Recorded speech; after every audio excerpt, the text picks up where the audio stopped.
this section we're going to look at actually shooting your video in a special place. That special place could be a studio or it could be on location. First, let's look at a studio. I think everyone probably knows what a studio is. I'm sure you've seen this sign outside on air.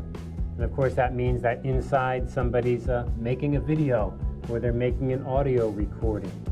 So that's what a studio looks like from the outside. But what's a studio look like from the inside? Well, if you look at this picture, this is the studio I'm working in, and it's a little bit crowded.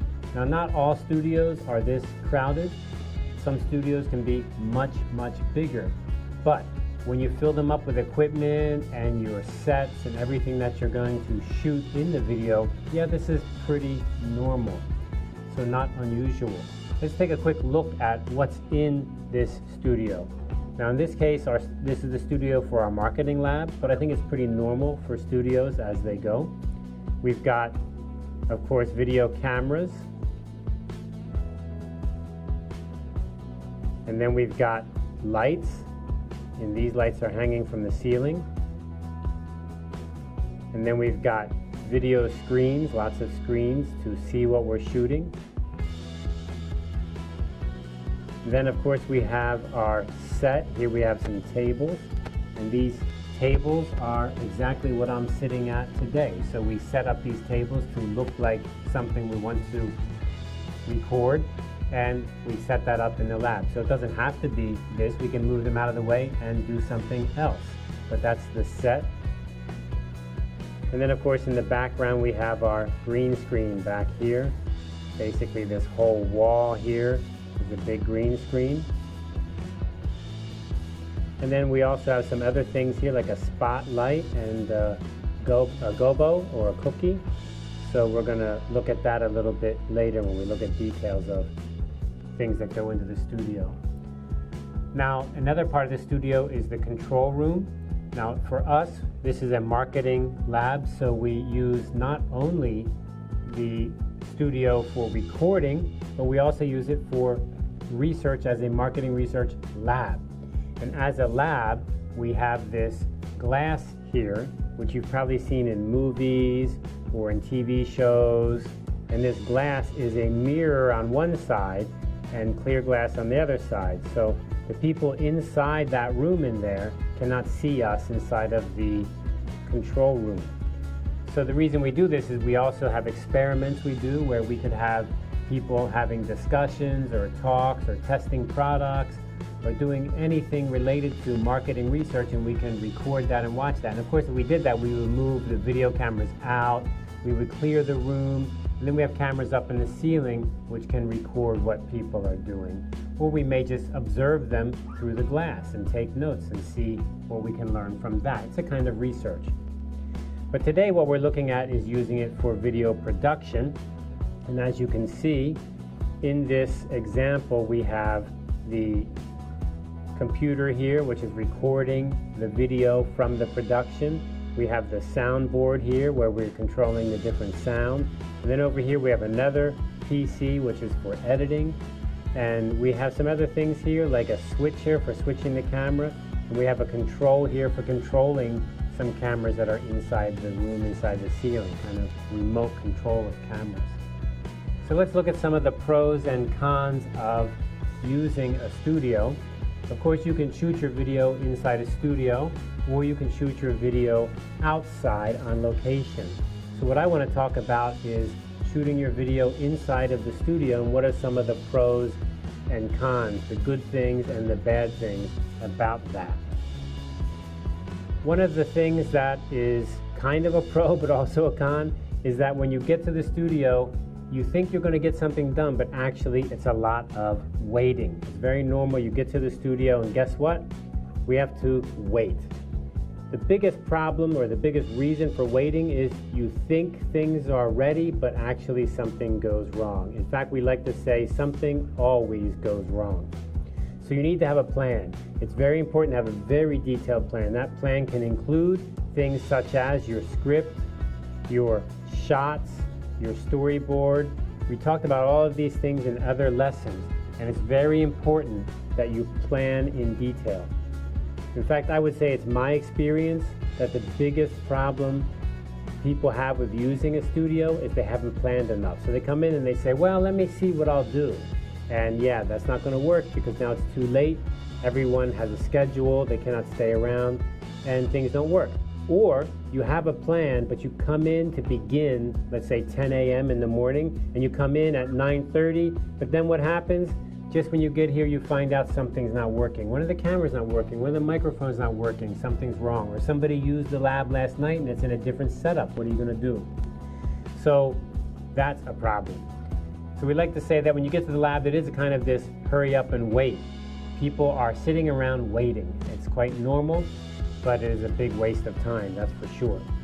When you come into the lab, this lab or any lab, make sure you follow the SOP instructions. For our lab, we have some instructions labeled. For example, lights are labeled here. We have a QR code where you can go online and find a step-by-step checklist to check to make sure you're doing everything you're supposed to do. In this example here, very clearly, we can see that you should be controlling the lights here, A first and then B second, and just follow those instructions. Really, you should avoid at all costs. Don't just press a button and then say, hey, let me see what happens. That's really bad. You should think about it. Look it up, check the checklist, go online if you have to. Even worse than that, like the very, very worst thing you can do is to push many buttons and say, oh, well, nothing happened. And then you forget how to set it back.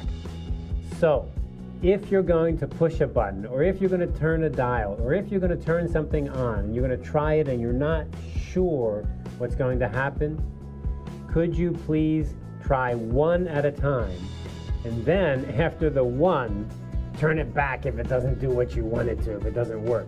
We don't want you pressing many buttons, and then we're like, whoa, what happened?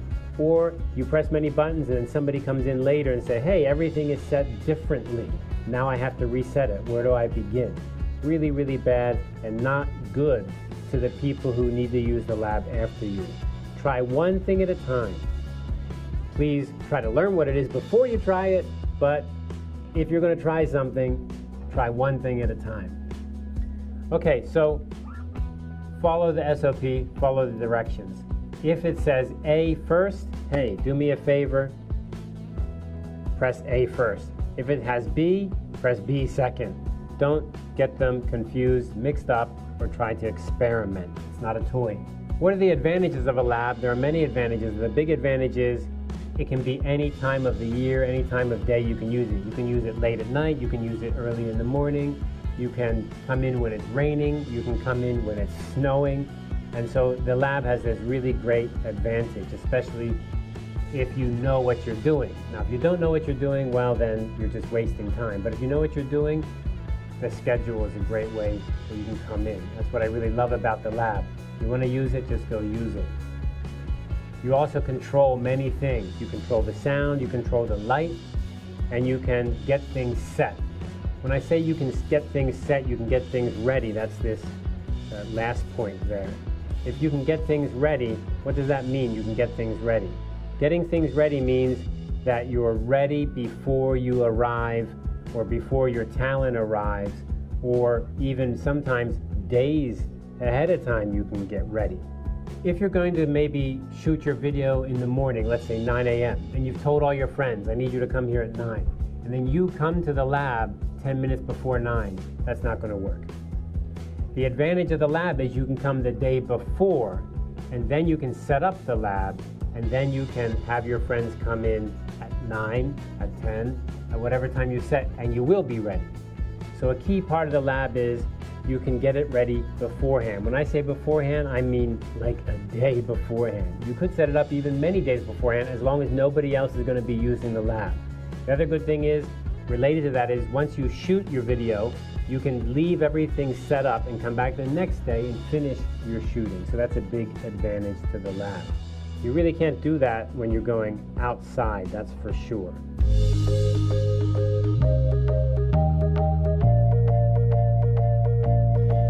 Okay, here we are at the hardware table. So let's take a look at some of the stuff that we may commonly see inside of a studio.